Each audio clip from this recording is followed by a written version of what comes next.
Yella, what's up? It's your girl Olive. Oh my gosh, you've got to be kidding me. Don't drip. Oh my gosh, it's already dripping. Okay. We'll be back after a moment. Okay, Yellow, what's up? It's your girl Olive.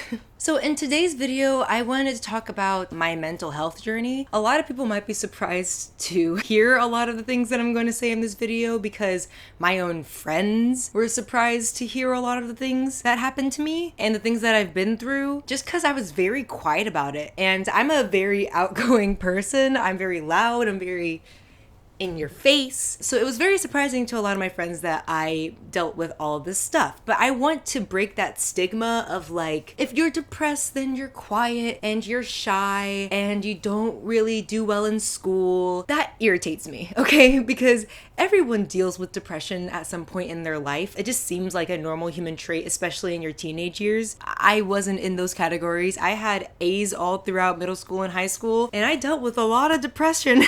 Let me tell ya. Warning before I start this video. I am very blunt about how I speak about these things. I'm very blunt about how I speak about, the things that I've been through because I've been working through that trauma for a while now, and I've gotten to the point where I can talk about it and I'm not very, scared. So it might seem very surprising, like, wow, okay, she's just gonna go out and say it. Yeah, I'm just gonna do it because a lot of people go through these things and we can't get awkward and quiet and stuff about it anymore because everyone goes through it. So like, why don't we talk about it? It just doesn't make sense to me. And like, talk about it in a calm, normal environment. By the way, speaking of, this is the comfy corner. I am in my pajamas, as you can see. I just wanted it to be a cool, chill, comfy environment. So also the names in these stories are going to be changed. I mean, obviously. My childhood, I was literally like this bubbly kid. I made so many videos of myself of singing, dancing, acting. I just loved the camera. I loved seeing myself in the camera. I was me oriented. Yes, I had friends and yes, I cared about my friends and all that stuff, but I will look back at videos of myself from like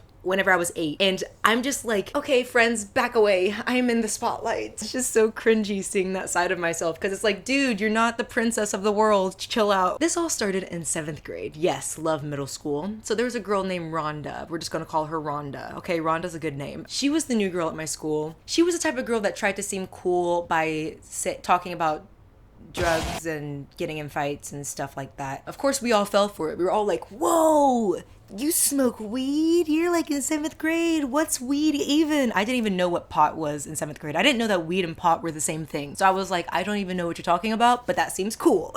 This is very interesting. So my mental health journey actually started with me being the bad person. So I was a bully. I didn't do it intentionally. I just thought it was a joke. So basically me and my friends Coco and Lindsay, we're gonna call them, we thought that it was gonna be a fun idea to, hey, let's make a fake Instagram account and let's talk to the new girl through it and like let's like have some laughs and like play around with her. And we just thought that it was gonna be like a harmful little joke, and then we would tell her and then she would laugh and then we would become friends and blah blah blah. I personally honestly didn't see it as bullying until afterwards. I was like, oh yeah, that was definitely bullying. I don't know why I didn't see that in the first place. So after about 2 weeks of talking to her as a person named Ryan, I was like, hey, this is just like a stupid little joke, because she started coming to school talking about this boy, okay? And she was like, I think I might like him. And I was like, oh God, oh no. So I told her, this is just a joke. It was just a joke. And then she got really pissed off, which honestly, she was in the right to get pissed off. So basically one night I told her everything and she didn't believe that Coco and Lindsay were in on it with me. She thought it was just me, especially because it was on my phone, but they would like help me with what to say to her. And so she thought it was just me. And then I went to school the next day and everyone knew about it. I had people coming up to me calling me a lesbo. Back in middle school, I guess I thought being a lesbian was a bad thing, because people kind of said it like it was a bad thing. I felt really bad. I felt really hurt. I tried to go up to her and apologize, but she said that if I came within 8 feet of her, she would drop kick me to the ground. I remember that because that literally shook me to my core. I was so scared whenever she said that. I was like, okay, I'm out. Here's where it got a lot worse. It turned from me doing a funny little trick that turned into bullying onto her. Then she kind of reciprocated it times like 20. Most of my friends left and chose her side, including Coco and Lindsay, which confused me a lot. They would come up to me during lunch and say things like, oh, you're a bitch, or you're a cunt, or like, fuck off, no one wants you here. Like literally like stuff like that in freaking middle school. At the time, you know, it really hurt me. It really hurt me that they were saying all those things. And then it got to the point where like the counselor got involved, the school counselor. I tried telling her that I was being bullied, but because I was the bully first, she didn't really listen to me that much. She more took like the other girl's side. And then I think it was towards the end of the year, I don't really remember when this happened. I just remember hearing this so clearly and it like stuck to me. So Rhonda's mom was in the military and apparently she was like a sniper or something. She threatened me and said that she would put a bullet in my head if I came close to hurting her daughter again. And that stuck with me for a very long time. That scared the crap out of me. Rhonda also introduced me to self-harm, to like depression. I didn't even know what depression was in 7th grade. She told me that she was depressed. She showed me her self-harming. After the year was over, I was very depressed. Rhonda left the school because of me and also because I'm another girl, but I don't think at the time I knew how depressed I was. Trigger warning coming up. I'm going to talk about this very bluntly. The summer of 7th grade, I got so depressed to the point where I would start getting physical numbness. People talk about being numb, emotionally numb. This is so strange. And I kind of want to do some more research about it, but like my body actually got physically numb with my depression. I actually started self-harming in 7th grade, the summer after 7th grade. And it got to the point where I was self-harming and I didn't feel pain. And it was so strange. That's whenever it got really bad. Going into 8th grade. 8th grade is where I got a lot of anxiety. I developed a lot of anxiety in 8th grade, but I hid it really well. Actually, throughout my entire mental health journey, I hid a lot of my emotions very, very well. So everyone thought that I was this bubbly, very happy girl, got all A's, really into school, had some friends. But yeah, with 8th grade, I had a lot of anxiety. I self-harmed constantly. I tried to hide it a lot. It wasn't like I was harming myself to show everyone. I was doing it because I felt bad and I hated myself and I didn't want to be myself and I wanted things to change, and I was just like, what's wrong with you? Why are you so stupid? And why did you do that? And literally it would get to the point where like any little thing that I did that was just like dumb, I would just beat myself up over it and just be like, why did you do that? Why did you say that? Why? Like you could have just kept your mouth shut. Why can't you keep your mouth shut? Because I was the girl, if you can't tell, that just talked and talked and talked and talked. So like I didn't really have that voice inside my head that was like, oop, maybe don't say that. The end of 8th grade is whenever I actually experienced my first panic attack because someone joked about inviting Rhonda back to the school for some school event, and I full on had a panic attack. I was like, I went into a classroom with like 5 to 7 teachers and they were all just like, what's happening? Oh my God, calm down, wait. So moving on to early high school. Early high school is whenever I cracked. I started coming to school not very happy anymore. I didn't care if people saw me sulking because no one said anything. And so I was just like, okay, well, if no one's gonna say anything, why am I trying so hard to hide it? I stopped hiding my self-harm scars in early high school. People didn't really ask about it, or they didn't see it. They probably just didn't see it because I was so bubbly and so, you know, that they probably just didn't see it. So this was also the time that I started visiting my high school counselor. I would go into her like a couple days a week and just like talk to her about things. I never was completely and truly honest because I kind of knew that if I was, then she would start to go and tell my parents, because at a certain point as a high school counselor, if some kid comes up to you and says that they're harming themselves or other people, then they have to go and tell their parents. So I didn't tell her that I was self-harming, but she knew that I was, you know, going through a lot of dark stuff. This is like whenever I was just like putting on a mask every single day. You know, sometimes I would show it, but most of the times I had a mask on. I kind of started to stop, like I kind of decreased the amount of times that I was self-harming, which was good, but I didn't deal with the issues that were inside my head. I didn't deal with my depression. I didn't deal with why do I have anxiety. I didn't ask myself those types of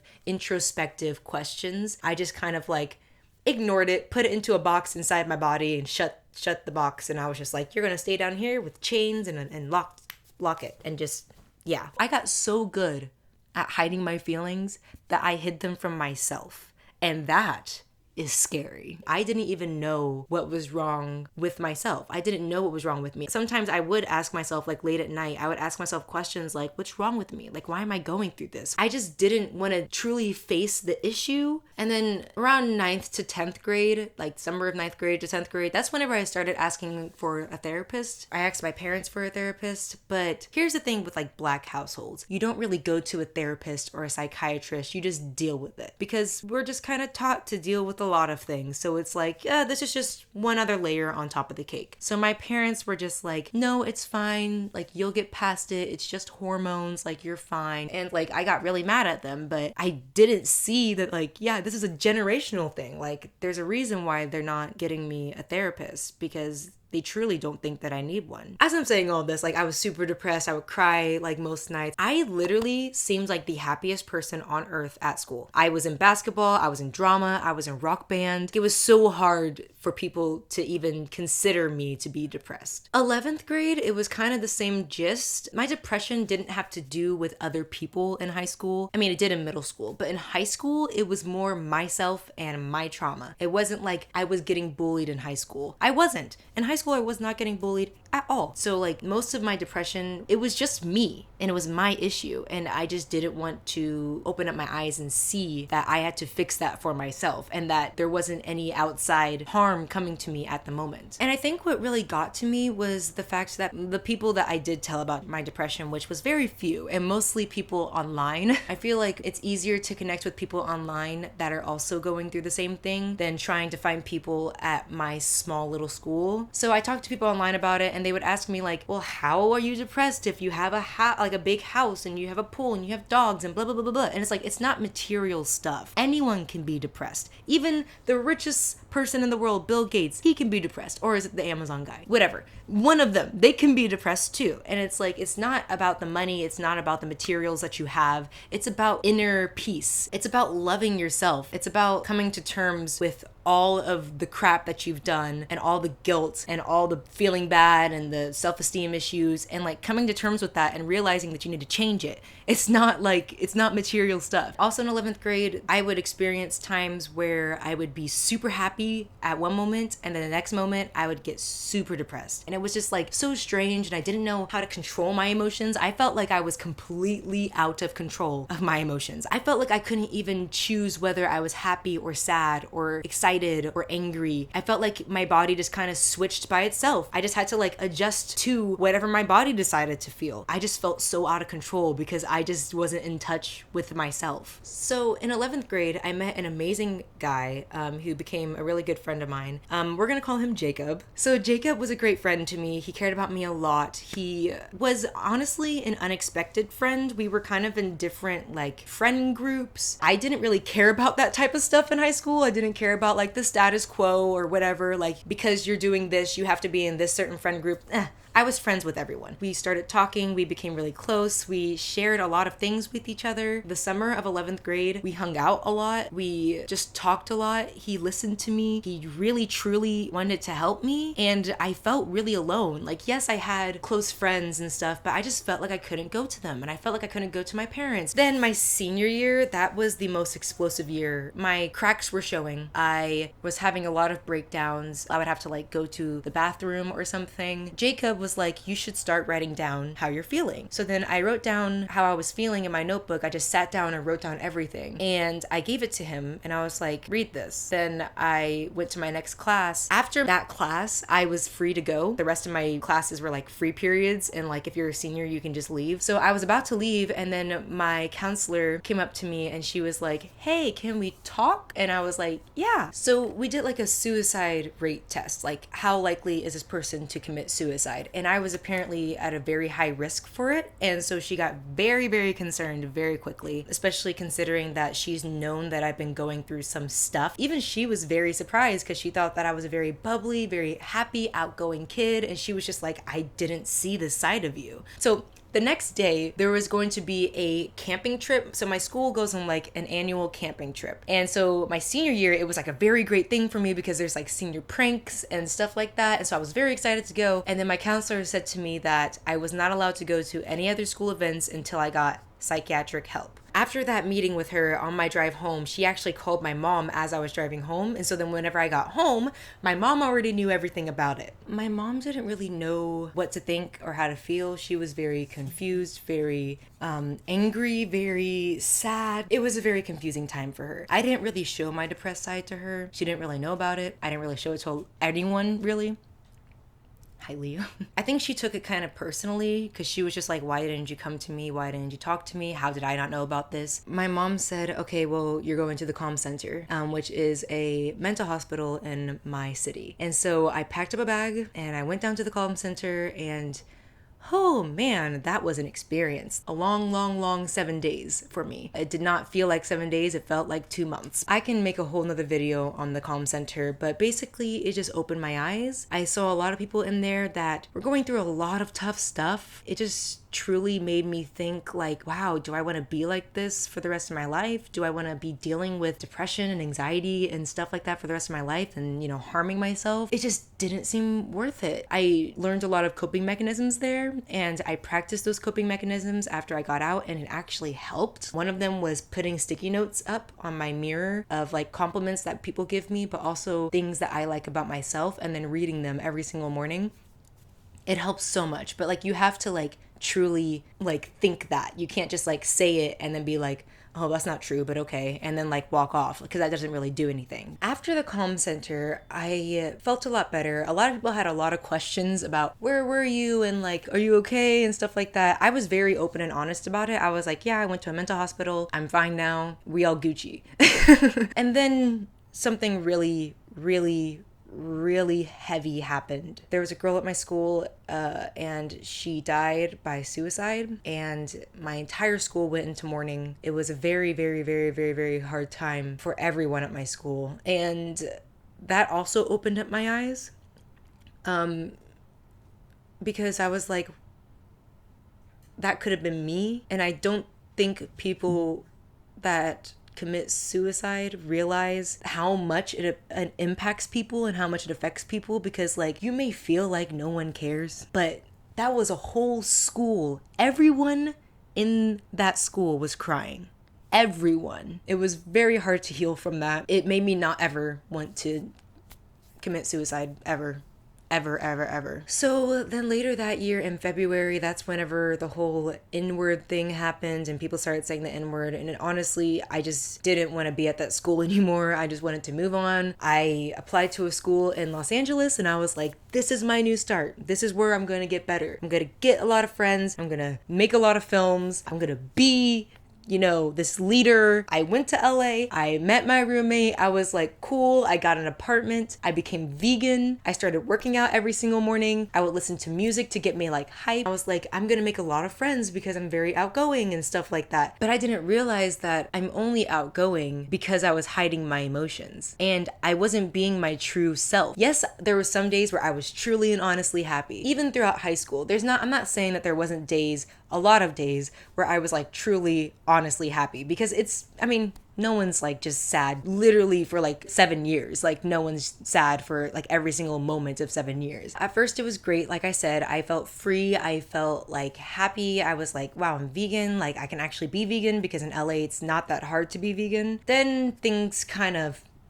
didn't work out the way that I thought it was going to. Me and my roommate didn't really get along that well. I developed a mass amount of anxiety. So like at the beginning of the year, I would shake in class. I would sweat profusely in class. And whenever I say sweat profusely, I mean like by the end of the day, I had a sweat stain going all the way down to here. There was literally one day where it went all the way down to my hip. I had a lot of anxiety, and therefore I did not make a lot of friends, and therefore I spent a lot of time inside my apartment by myself. My roommate, she was used to the Southern California area, so she would leave early in the morning and she would come back late at night. And so yeah, I was just kind of like alone really in my apartment, and I got very depressed very, very, very quickly. I would cry, I would get super lonely, but then I got some friends, yay! And I'm still friends with them. The only issue with my friends was that they were busy a lot with work, with significant others, so I still stayed inside a lot. Because I still had a lot of anxiety while I had those friends, I didn't really open up to them as much as I wish I could. I feel like I wasn't my true self around them. This is around the time where I started getting into makeup, and I never ever wore makeup. Well, I did for my prom. For proms and like for dances and stuff in high school and middle school, I wore makeup. But every other time, I never wore makeup in middle school and high school. So my freshman year, whenever I started wearing makeup, I just felt like I wasn't being myself. And even though like my family would come out sometimes, my friend came out, I don't know, I just felt really lonely and I felt really lost and I didn't feel like myself. And then, because I was in California, I started smoking weed. And weed doesn't help either. And so then my friend Rachel, love her. I will say her name because she's amazing. Her mom went to some type of meditation camp with a guy named Joe Dispenza. So I looked him up and I watched literally one video and my eyes were opened. I was amazed by his knowledge. I was amazed by what you could do. He talked about how you can literally change the pathways, the neurological pathways in your brain just by thinking differently. Joe Dispenza, I give him all the credit to starting my path to healing. That's whenever I started meditating. It was very, very hard to meditate at first, to keep my focus on just my breath and the darkness behind my eyelids. But once I did do it and I kept on doing it, I would actually cry tears of joy and smile while I was meditating. And I didn't know why. It's like I unlocked a side of myself that was like, thank you, you're finally listening to me. You're finally coming out of this. Yes. Thus started my healing path. In March, whenever COVID started, I had to come back home to Tulsa, which helped me with the whole loneliness thing. But even while I was here, I spent a lot of time alone, but I actually started to enjoy the time that I was spending alone because I was doing a lot of research. I would watch TED Talks, 40-minute TED Talks. I would do a whole bunch of research on the brain and psychology and depression and disassociation and trying to understand everything from a scientific point of view. And actually that science got me into the realm of spirituality. Joe Dispenza, he really connected the realm of spirituality and science. Through all of this research and everything, I actually found out that I am what people call an empath. My mom said that she's also an empath. Empaths are really just very overly sensitive people, not in a bad way. I am just very sensitive to other people's energies, but I won't get too much into that. I also got really into meditation. Meditation really helped me find inner peace. It helped me love myself. So basically throughout this entire time, I've been dating myself and I have been falling in love with myself, not in a cocky way. Everyone should love themselves. Everyone should like how they look. Everyone should like how they act. And if you don't like how you act, then change it. And I've been changing how I act so much. I have been getting rid of people that aren't good in my life to me, that aren't going to help me on my life's journey, on my path, which has been really hard. I've been having to get rid of old ways of thinking, which has been probably one of the hardest things I'm ever going to do in my life. It's so difficult. I had to forgive myself. I had to forgive other people. I had to realize that all the bad and good things that happened in my life, they were supposed to happen to get me to this point. And all those people were teachers. They all taught me something. They all made me a better person. Yes, I've done bad things in the past, but I have to forgive myself for those things. I don't think that a lot of people knew that I was going through this. I'm hoping that this video could help some people and open up some eyes and help people realize that even the happiest people, even the most outgoing people, the people that are on stage in drama or singing on stage, even those people can have depression. We need to break that stigma of we can't talk about it because it's too hard or it's too taboo or it's too awkward or weird. We're not going to pretend like people don't go through that. Everyone goes through it. I will be making some more videos on mental health just because I feel like it could help a lot of people realize that they're not alone. Hey, Yellow, sorry, I'm in a different outfit. If you've stayed till this point, you're a real one. Whenever I'm making this video, I do love myself, but I'm not saying I'm perfect. I exude goodness. I never make mistakes anymore. I never get depressed. I am just a ray of sunshine. I'm not saying that at all. I do have a lot more happy days than I do sad days, but the sad days are not the same anymore. I usually find a reason for why I'm sad, and if there's no reason for why I'm feeling down that day and I'm just have a lack of energy, then okay, and that just kind of happens some days and you just have to accept that and move on. I do have dark thoughts sometimes, but I know how to handle them now. Excuse you. That's all I wanted to add. Okay, yeah, right back to me. Thank you guys for watching. I hope you guys like my cozy setup with my childhood stuffed animals. I will see you guys in the next video though. Peace out.